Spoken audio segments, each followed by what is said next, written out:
I think you are the first change who has to bring it to the, bring it to the environment, bring it to the culture, and then the rest of the things will follow. I mean, it's very easy to give directions to other, to empower this, blah blah, but it has to start from us. I noticed you give her a liberty to put her thoughts across, and she will be bang on. She will have the solution. She will have the resilience, how to absorb the challenges and the pressures, and then she will come up with a solution as well. I think the minimalistic of the thing men can do is just change their mindset. Just giving a small helping hand, just dropping that little girl from home to that bus stand will be a great support, rather than she walking alone to that place. Just everyone is capable enough to protect himself or herself.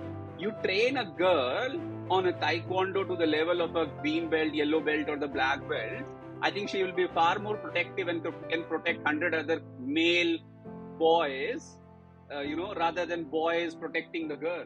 Hello, everyone, and welcome back to my podcast channel, Men's Talk Town. So, this has been after a little bit of gap, and wishing all the viewers a very happy Gudi Padwa and a very happy Ugadi. And we also had a month of Ramadan. So, Eid Mubarak to all of you, and I hope the festivities were good for everyone and you all enjoyed. So now coming back to the channel Men's Talk Town, where I interview exclusively men to understand their perspective about women. And today I have another eminent speaker with me, Mr. Sudhir Pathak. Hello, Sudhir ji, welcome. Hello, Sonali. And Thank you very he's much. yes, thank you. And Sudhir ji is a good friend also, and I've known him for some time now, and I'm really impressed by his work and his journey. So I'm quickly going to read his bio, and then we begin with the conversation. Mr. Sudhir Pathak, a resiliency expert, keynote speaker, wayfinder, and resilience coach who helps leaders build resilient mindset and overcome setbacks. He also is a senior technical architect with expertise in the fields of Gen AI, cloud technologies, and DevSecOps. He got diagnosed with kidney failure at the age of 25. That's too young and very unfortunate, I would say. But the best part is he fought his battle between life and death for 7 long years. That is, he never gave up. That was the time he learned and built resilience as a skill and started embracing challenges and failures. I think easier said than done. So, his purpose in life, he describes it that he has two purposes in life. One is to equip leaders, teams, and organizations to build a resilient mindset and thrive under pressure. He achieves this through high energy keynotes, immersive masterclasses, building resilience workshops, and one to one coachings. And the second one, that is the second purpose, is to teach and feed every kid in need as his own kid. And he achieves this through this own NGO which is running in Pune, where he has been feeding and teaching 450 kids every day. That is massive and that is very impressive. So I think you have had a extremely, I believe, challenging journey, and it's not easy to give up.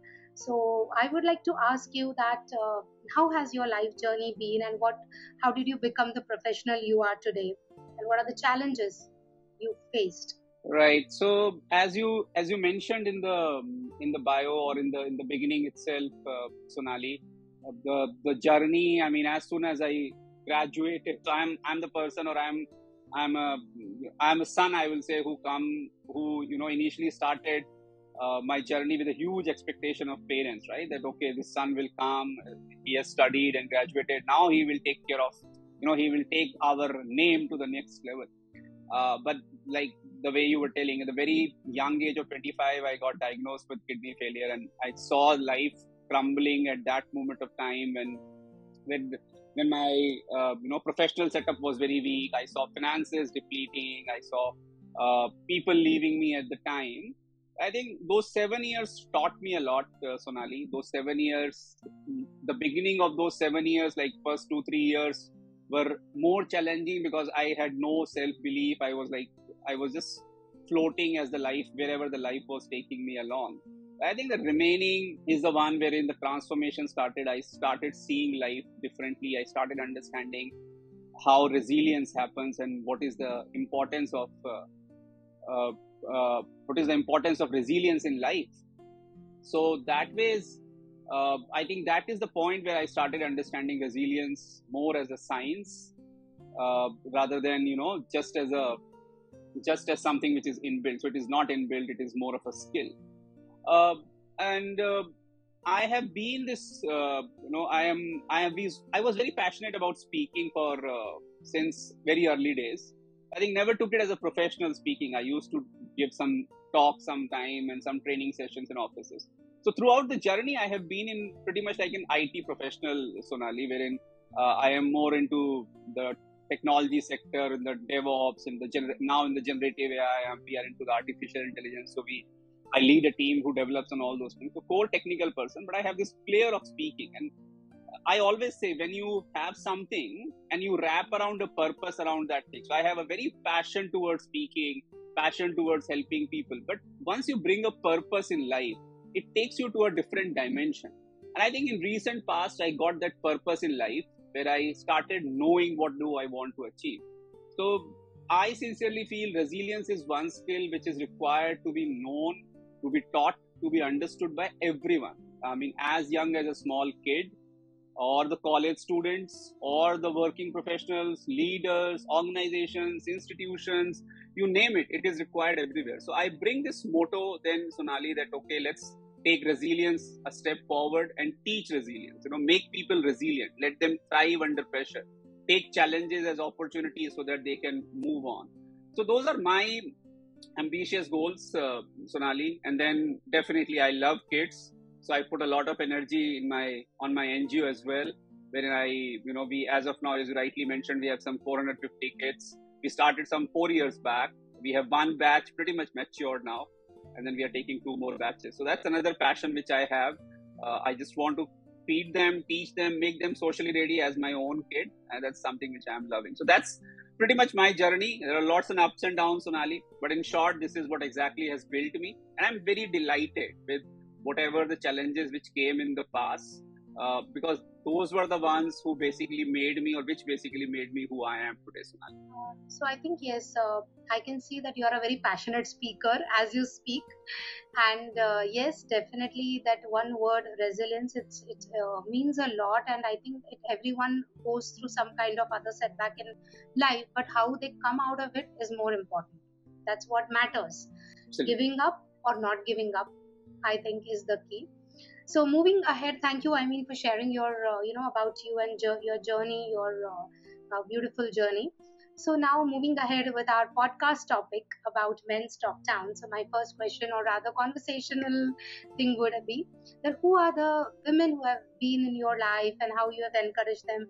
It could be your personal space or professional space, and how do you encourage them? Okay, so there are two aspects to it, Sonali, right? You said women in my life, and how do I encourage them as well, right? So, see, wherever I am today, right, uh, I sincerely want to oblige and acknowledge that women have played a key role to the state where I have reached on the positive side. I mean to say, challenges which I face. I mean, if I talk about the resilience again, the first person whom I see as who has basically helped me build up is my mother.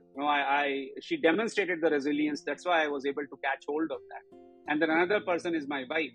I mean, she was the one who asked me to open up, to get onto the stage with my vulnerabilities. So I used to have some cuts and some this thing on my left hand because of my dialysis and all the kidney things. So it was slightly swollen at times. And she asked me to stand on a stage with that, with that half t-shirt so that it should get visible. It's absolutely okay. So I think those are the two ladies who helped me a lot to make my ground, to mark my ground as well. And to other part of your question, Sonali, I sincerely feel it's, see, I'm no one to give to support to how should I say? I'm no one to give my back to someone. Ladies or women in today's era are very much capable, right? Like pretty much like my mother and my wife. But yeah, I do want to give it back in a way. Like I have my young nieces. I have a lot of friends at times. When I go back to villages, there are a lot of women there. who needs to get empowered. When I say empowered, means they're empowered, but they need little bit of support, little bit of push, so that they can move towards their aspirations, right? So it's pretty much like for in the family as well, like my nieces, I tell them, if resilience is not about physical resilience or the mental resilience. You need to get the financial resilience. You should understand the finances as well to manage your life better. You should be able to live independently if the situation arises. That's my way of giving it back. And just one point to add, I always put a special care back to my NGO where we have girls as well. So I always ask my team to put a special focus on them, because they are the future. They will take you to the next step. And trust me, they are far more sincere, obedient, and growth oriented than boys. I'm not degrading boys, but I have seen this characteristic, Sonali. So when you said that, when going back to your village, you feel that those women needs to be empowered. So my question would be, why actually do you feel that way as compared to rural and urban area, and what steps can the men around take over there? Because when we compare the challenges faced by people in rural areas are different than the urban society. So the question is into rather two parts, that why did you feel so and how they can be helped, or how the men can take lead. Okay, so see, Sonali, my family or the parents basically come from the agriculture background. So I am a regular to my villages. I have never, wherever I have reached, I did not lose my roots, and so I know it very well. And I have seen the girls who were 20 years ago and how the girls are right now. See, it's very easy for my kid at times to go to school, right? A school bus comes in, you just stand at the stop, they pick him up, and they take him to the school, he studies, he comes back. It's very straightforward, the regular process. But that's not always the case for the kids or the women or the girls who are living in villages. For example, in my families itself, the extended family. So if they have to go for a higher education and they want to stay at home, so they have to go to the road, which is like a kilometer away. They have to take a bus from there and then take that bus, go to the college, do the study, come back home, and you agreed or you disagreed, but the stigma is still there that they have to come back home, they have to cook, they have to manage the life, not only of their own, but to the other family members as well. So I feel they definitely need more support than what we are getting in the urban areas. So it's all about convenience, right? The more convenient we will make it, it does not mean the challenges are not welcome. What I mean to say, if you will make it favorable for these girls to study, they definitely will grow better. So that's one aspect. And to answer your second question, right? How can men support? I think the minimalistic of the thing men can do is just change their mindset. Just giving a small helping hand, just dropping that little girl from home to that bus stand will be a great support, rather than she walking alone to that place. Just give slightly more support at home, doing the dishes will be the additional support these girls need. So I think men need not to do some super duper tasks. They just need to put some additional helping hands and their job will be done. These girls are capable enough and highly empowered. They just need a little bit of support. That's it. I think you have put it forward really beautifully when you said that at least a little shift in the mindset of men. And even if they, walk them to the bus stand or walk them to the market or wherever the workplace is there for the women, that adds a lot of support. It shows, I think, it would mean a world to those women. So these changes, how to bring that in again, maybe the awareness needs to be there, because growing up with generations, they have this mentality and it doesn't change overnight. Yes, is what I'm understanding. What do you think?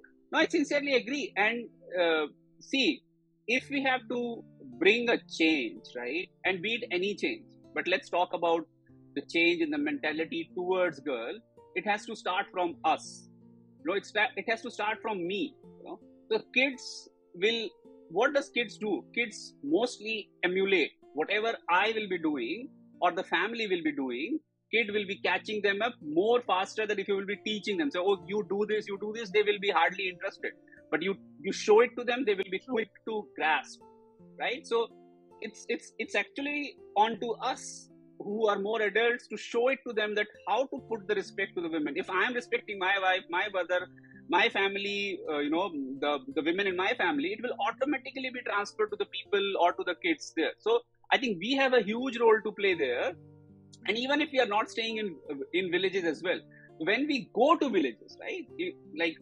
If you get a chance to go to some village, or you are on a vacation and visiting a village, sometimes we go to Shimla and visit a village as well. Show that empathy towards women. Reflect it from your body. I think you are the first change who has to bring it to the environment, bring it to the culture, and then the rest of the things will follow. I mean, it's very easy to give directions to others, to empower this, blah blah, but it has to start from us. Very true. I think what you mean also is actions speak louder than words. Absolutely. And action should start from us. That's yeah. I mean, I'm not saying entirely that in urban area everything is sorted out. Here also we do have people, who have that kind of mentality, or who do not at times support. However, as we say that education opens up your mind, your thought process, and which might as well also happen in the villages, that if we educate the men towards this, and that is there. So what one more thing that comes to my mind is, as you spoke about your NGO also, and you categorically said that generally we it's not only you, I think generally we have this people saying that girls are more sincere, dedicated, and they are growth oriented. So what is that thing about the teenage boys, or these children, as boys I'm talking, we can inculcate, so that they have a positive or a very open perspective towards girls? Because generally in a household also it happens, if the girl is studious and if a boy is not, he might have different thinking or aspect, then they are compared, then the boys get frustrated. So what I'm trying to bring in here is, when we consider that whenever untoward incidences happen towards a female, some be it eve teasing, be it molestation, be it rape, or whatever. I mean, towards extreme I'm talking. The psychology of a man, it goes deeper. It might have layers. So, why can't we have this during the upbringing itself? So, what do you think that while growing up years in boys, what can be the aspects where they can think on these positive lines? This is very good question, Sonali, because it actually not only makes me think, but actually makes me go slightly deeper, and it again comes to the point to our system at home, and also the education system. So the kids are spending most of their time at these two places only, either in the school or back at home, right? So what we can inculcate will totally be reflecting through these two places. I think there are two things which I strongly believe, which should be again demonstrated to these kids, not taught, because I'm a firm believer in demonstrating to make the kids ready. So again, it should be demonstrated. One is the respect, Sonali. Another is empathy. See, what happens is, and you might have noticed as well, being a guy, right, or being a boy in the family, sometimes, or in Indian society, most of the times, you are being put up as in you are more empowered person. You are the more muscular amongst. If you have a sister, if you are a brother, the brother is more muscular, will always be protecting the sister. So this is by default. So when this is by default, what happens is there is automatically a mindset which is being placed, or a belief rather, which has been kept in our head, that I am a guy, so I have to protect my sister, since I am a guy. And then a belief is also gone to the sister or to the female person, that since I am a girl, I have to be protected. So this is becoming automatically. So since you asked that what is required to be done for the boys, I think the first and the foremost, take that belief out. Everyone is capable enough to protect himself or herself. You train a girl on a taekwondo to the level of a green belt, yellow belt, or the black belt, I think she will be far more protective and can protect 100 other male boys, rather than boys protecting the girl. So it has nothing to do like whether you are a boy or a girl. So you have to come out of that mindset first.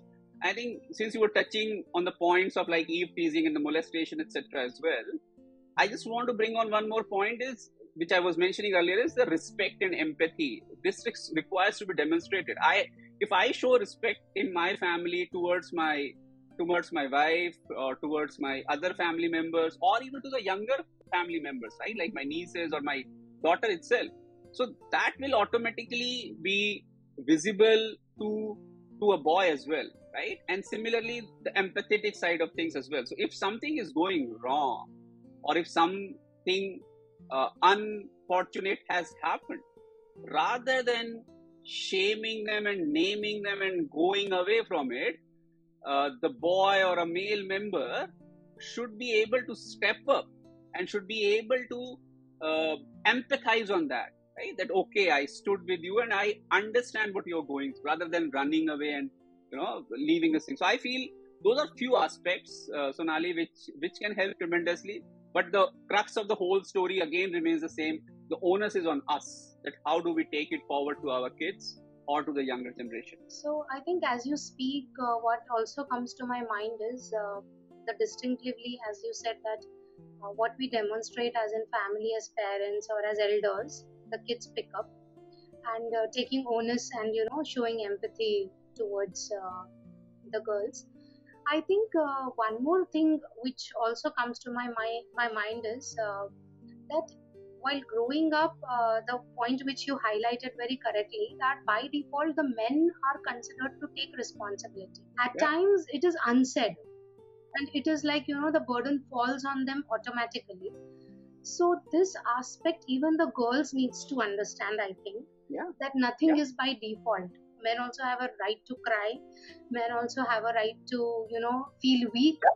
Men also have a right to express themselves, and it could be while growing up years, if their thoughts are suppressed or if they are not able to express it at times, that they are feeling frustrated, later on it might it works on your it probably gets projected in your mental health. Yes. So that is one of the very important point, I think, which you brought up, that by default it should not be there, considering the boys should take up all the responsibility. And because of that, I think what might also happen is that from a very early age or a young age, they when you are in a position of power or authority, or you are made to feel so, you feel, okay, I cannot go wrong, and I cannot cry, and I cannot show that I'm weak.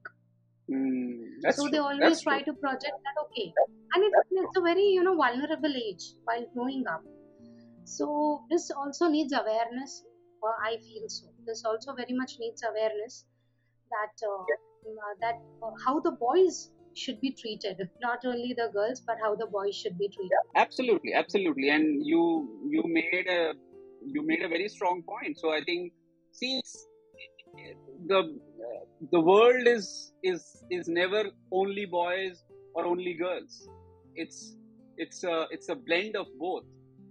We both have to work together and help each other, right? By one way or the other, we cannot be in a relationship to everyone, right? I am in a relationship to my wife. I'm in a relationship with my mother, as a mother and parent and son. There are some other relationships with my nieces, with my daughters, with my sons. But then there are billions of other people. So it's necessarily not to be a relationship to be established to help each other. There are n number of other ways through which we can help. And as you were mentioning, right? So boys are required to be taught as well, and so as to at times to the girls as well. So there has to be a balance. We cannot put the pendulum only on one side or not onto the other side. But that again needs to come consciously, because as you rightly said, that by default things come up and हम assume कर लेते हैं और हम सोचने लग जाते हैं ऐसा ही होगा. So this assumption at times, I think, becomes very dangerous, and it's not spelled out. Just one point to add, Sonali. I mean, sometimes and mostly it has been said, right, that we carry beliefs, that some belief has been seeded in us when we were very young, and then we carry beliefs. But the interesting thing with beliefs is beliefs are not like something which is casted on stone. Beliefs can be challenged, beliefs can be changed as well. So if you will bring some other aspects towards those beliefs, right? So for example, uh, when I grew up, it was like my parents worked really hard uh, to to set me up as a good in academics.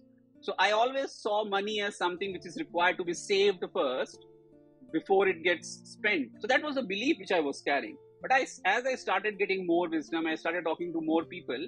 I started challenging those beliefs as well, that it should be spent as well on your own well-being, for your own ethical enjoyments, etc. And then there should be a balance on that. So I feel, beliefs are not something which is casted on stone. We should not be saying, since I carried that belief, I am always carrying it. There's no always. It can always be changed. Exactly. Change is the only permanent thing. That's true. Yes. So very rightly said that we keep evolving, we keep changing, and that's how Yes. we grow. So there is no point in sticking around to, yes, this is the only right way or this is the only Yeah, right path, and if something works for you, it will work for me as well. No, it might work absolutely. differently, and that's how people need to understand also. So how the men think and how they can change their beliefs is also important.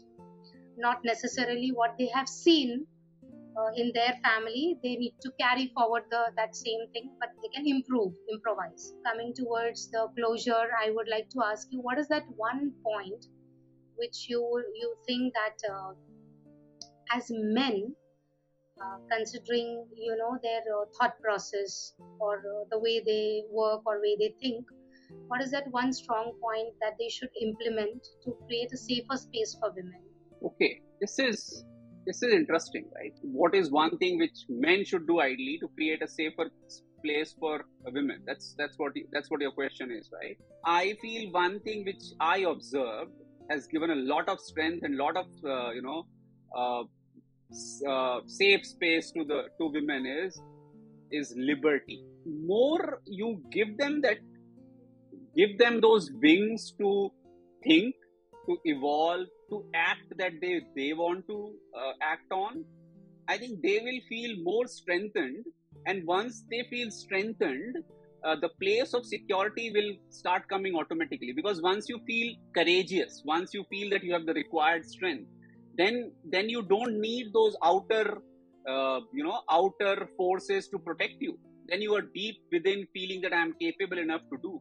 And I am telling it from a point wherein, per se, like for example, my mother, right? She is not highly educated, and she also comes from the same point where it's a men-oriented world. The women's words were suppressed before the men's words. I noticed you give her a liberty to put her thoughts across, and she will be bang on. She will have the solution. She will have, the resilience, how to absorb the challenges and the pressures, and then she will come up with a solution as well. Same with my wife as well. I gave her the liberty to think, or I'm not the one who give her the liberty, but she got that liberty to think. And when she was thinking, she was totally opposite to what I was thinking, but that was spot on, right? So same with my nieces as well. You give them slight wings, and they start thinking in their own world, which you cannot even have imagined in your own imagination. So to me, that one thing which gives a lot of strength to women is liberty, and that's something which is needed as well. I mean, if I go back to my previous answers, the villages answer, that is one thing which they Right. are needing. You trust them, give them that liberty to go out of the box and demonstrate their capabilities, Sonali. I very strongly believe on liberty. I think absolutely right, and this makes me think of the way you are saying. It also says that giving them their space, Yeah. giving them their space to operate. So it Yes. connects with liberty, and that's wonderful. I think it's a very uh, brilliant point you have put across. So when everyone has their space to work, when everyone has their liberty to work on, they grow, they expand, they explore, and it's a happy space. Yeah. So thank you so much, Sudhir ji, for being on this show.